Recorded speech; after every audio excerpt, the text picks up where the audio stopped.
Là, 3 matchs, 3 victoires, faire de mieux, faire de plus. Bah, c'est bien, sauf on aurait peut-être pu s'éviter une petite frayeur à la fin. Petite frayeur, pas trop, comment dire.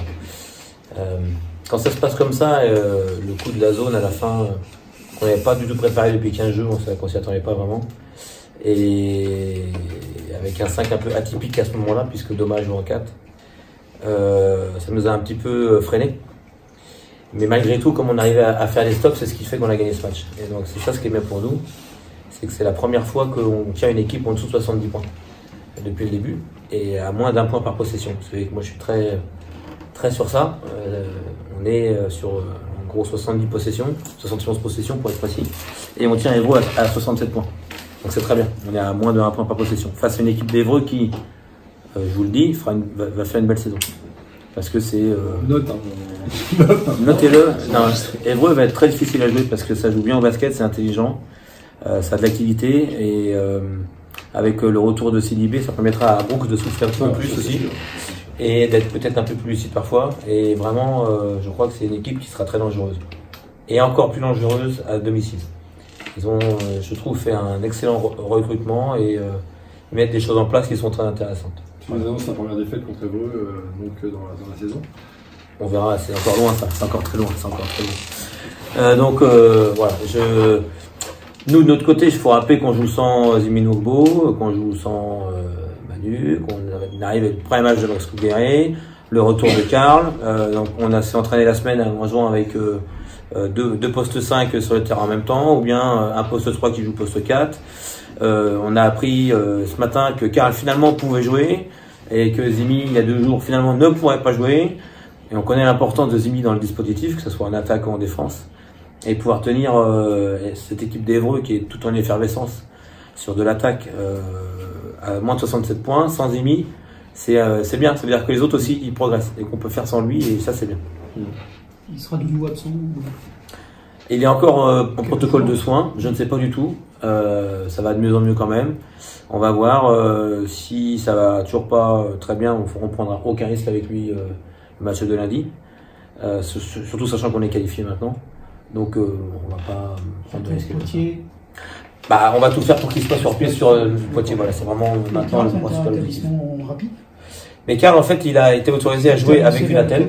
Ouais. Et en fait, il a été autorisé à jouer avec une attelle. Ça fait déjà 10-15 jours qu'il joue avec opposition à l'entraînement. Et donc, il n'est pas gêné par son attelle. Bon, on l'a vu quand on s'est froid, peut-être ça l'a un petit peu gêné de temps en temps, parce que c'est quand même pas neutre.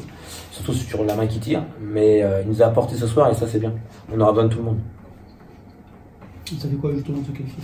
Parce que vous, c'était quand même vaguement un objectif, au moins d'aller en quart? Oui, c'était l'objectif. Alors, pour plein de raisons, mais oui. Cette compétition, on l'a prise plus ou moins au sérieux. Parce que l'an dernier, on y avait goûté, c'était sympa. Parce que ça rajoute des matchs, surtout d'abord. Puis plus ça avance, plus ça devient intéressant. Au départ, mais je suis satisfait de voir qu'on a joué dans une poule très relevée. Je pense qu'Évreux a fait une très belle compétition. Et que Paris n'a pas fini la sienne. Et Paris, on connaît les ambitions de Paris. Donc, c'est une poule qui était intéressante pour travailler. Et puis, on a pu s'étalonner face à des bons joueurs, des bons coachs aussi. Donc, ça, c'est vraiment très, très positif. Un mot sur le match à Paris, c'était le jeu de jour? Oui, alors on va le jouer. On va essayer de partager les temps de jeu. La priorité. Au moment de la sieste en plus? Ça sera pas. Ouais, j'espère qu'on ne le fera pas trop fort quand même. 14h lundi. Ah, c'est 14h.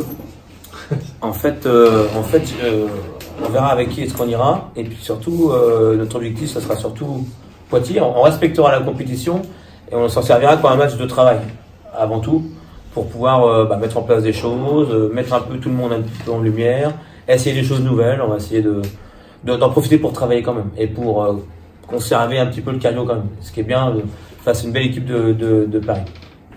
Pourquoi Paris vous impose de jouer à 14h? Ils ont le droit de changer ou c'est un accord? Ils ont demandé pour remplir la salle, ils avaient un problème de salle, ils voulaient remplir la salle avec des scolaires à 14h. Et puis nous, ça nous permet d'avancer le match d'une journée et de ne pas jouer le mardi. Et donc le lundi, nous, ça nous va très bien. On fait plus de récupération, sachant que sur cette semaine-là, le match le plus important, ça sera clairement Poitiers chez nous. Ouais, en termes de préparation, même si elle est légère, c'est un peu spécial. Le match de lundi, c'est ça? Ouais. Non, je trouve que physiquement c'est bien de s'être amené face à eux. on a des choses spécifiques à voir. Non, je te parle de l'horaire, de la préparation. Ah oui, oui. Oui, ça nous permettra de rentrer plus tôt chez nous le lundi soir, donc c'est pas très grave. Ok.